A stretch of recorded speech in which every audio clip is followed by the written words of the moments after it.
Hey everybody, it's Melissa from Salvage Jewelry. Today I want to talk to you about tags. You know, your earring tags, your necklace tags, your bracelet tags. All of this says something about your jewelry and you want to spend time on them, but you don't have to spend a lot of money. I don't. I try to take something that is going to be thrown away or something different.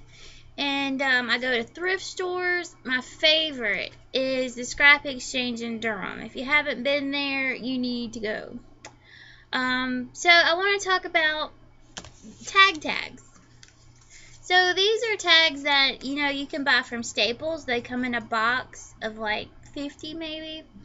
This size is kind of expensive. It's like 15 bucks. But they also have this size. And I have some brown ink on this one because it makes it different, and that's the brown ink on this one.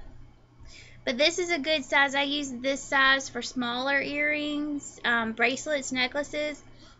If you have dangle earrings, you can use this size.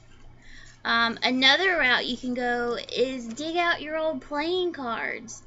I had a huge response from these at the NC Maker Fair this year. I did in Raleigh.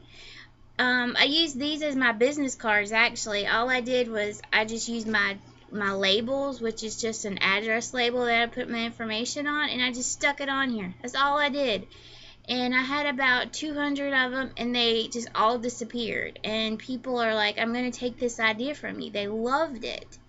It got people talking. It got people to my booth just because of these playing cards. I mean, you can do the blue, you can do the red. Doesn't matter. I also put them in the backgrounds of my jewelry bags. This is an old canasta card. I don't even know how to play canasta, but I like the green. Another card people talk about are my Trivial Pursuit cards because they read the question and try to figure it out. One thing I do recommend if you get Michael's 40% off coupons is to buy this punch. I don't know how well you can see that. But it punches the perfect earring card. Alright, can you see that?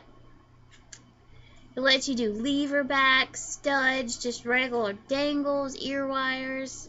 This has been well worth the money. It's a lot for a punch. But like I said, find the 40% off coupon. If you have an iPhone, they have an app that they'll just scan your phone for the coupon. Another of my favorite mediums to use are old postcards. And this is an example. These are a pair of earrings I did last weekend. I have a cuddle bug that has die cuts, and I found this tag die cut, and it actually has 3 different sizes. And I love it. I can put postcards in there, and it cuts it for me. Then my mother gave me some of my great-grandma's quilting scraps, and so I use that on them as well. I like the vintage look. It's personable, and like I've said, people love it. They know that you've taken the extra time. It's all handmade. I don't like to buy any pre-made jewelry tags, or anything like that. You can do it. I mean, use a cereal box. I did that for a long time. I used my cardboard boxes from, macaroni and cheese and cereal, and any of those cardboard boxes you can make a tag out of. Just cut them in squares. Round the corners. I mean, you can get a corner rounder from Michael's for less than 10 bucks.